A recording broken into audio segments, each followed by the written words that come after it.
అనుదిన బైబుల్ ఆదికాండం 35వ అధ్యాయం.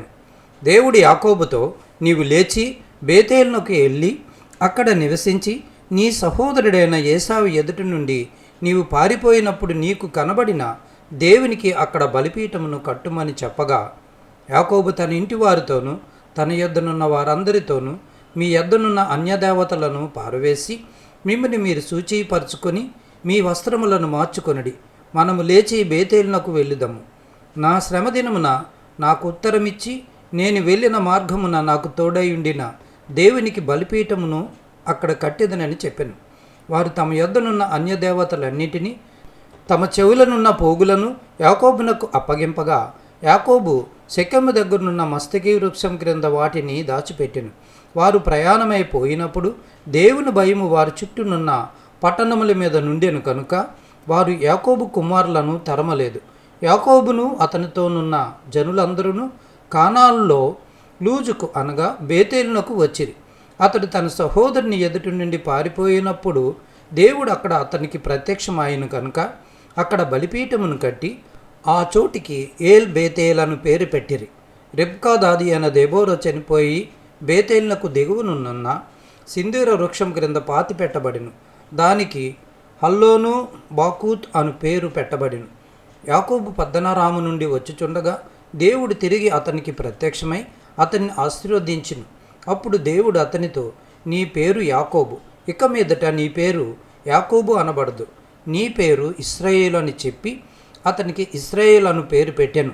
మరియు దేవుడు, నేను సర్వశక్తిగల దేవుడను, నీవు ఫలించి అభివృద్ధి పొందుము, జనమును జనముల సమూహమును నీ వలన కలుగును, రాజులను నీ గర్భవాసమున పుట్టెదరు. నేను అబ్రహామునకును ఇస్సాకునకును ఇచ్చిన దేశము నీకిచ్చెదను, నీ తర్వాత నీ సంతానమునకు ఈ దేశమునిచ్చెదనని అతనితో చెప్పాను. దేవుడు అతనితో మాట్లాడిన స్థలము నుండి పరమునకు వెళ్ళాను. ఆయన తనతో మాట్లాడిన చోట యాకోబు ఒక స్తంభము అనగా రాతి స్తంభము కట్టించి దాని మీద పానార్పణము చేసి నూనెయు దాని మీద పోసెను. తనతో దేవుడు మాట్లాడిన చోటికి యాకోబు బేతేలు అను పేరు పెట్టాను. వారు బేతేలు నుండి ప్రయాణమైపోయేరి. ఎఫ్రాతాకు వెళ్ళు మార్గములో మరికొంత దూరం ఉన్నప్పుడు రాహేలు ప్రసవించుచు ప్రసవ వేదనతో ప్రయాసపడెను. ఆమె ప్రసవము వలన ప్రయాసపడుచున్నప్పుడు మంత్రసాని ఆమెతో, భయపడకుము, ఇదియూ నీకు కుమారుడగునని చెప్పాను. ఆమె మృతి పొందెను. ప్రాణము పోవచ్చుండగా ఆమె అతని పేరు బెనోని అనెను. అతని తండ్రి అతనికి బెన్యామీను అను పేరు పెట్టెను. అట్లు రాహేలు మృతి పొంది బెత్లెహేమును ఎఫ్రాతా మార్గమున పాతి పెట్టబడెను. యాకోబు ఆమె సమాధి మీద ఒక స్తంభము కట్టించెను. అది నేటి వరకు రాహేలు సమాధి స్తంభము. ఇశ్రాయేలులు ప్రయాణమైపోయి మిగ్దల్ ఏదేరు కవతల తన గుడారం వేసెను. ఇశ్రాయేలులు ఆ దేశంలో నివసించుచున్నప్పుడు రూబేను వెళ్ళి తన తండ్రి ఉపపత్ని అయిన బిల్హాతో సైనించెను. ఆ సంగతి ఇశ్రాయేలునకు వినబడెను. యాకోబు కుమారులు 12. యాకోబు జ్యేష్ఠ కుమారుడు రూబేన్, సిమ్యోను, లేవి, యోదా, ఇస్సాకారు, జెబులూను వీరు లేయా కుమారులు.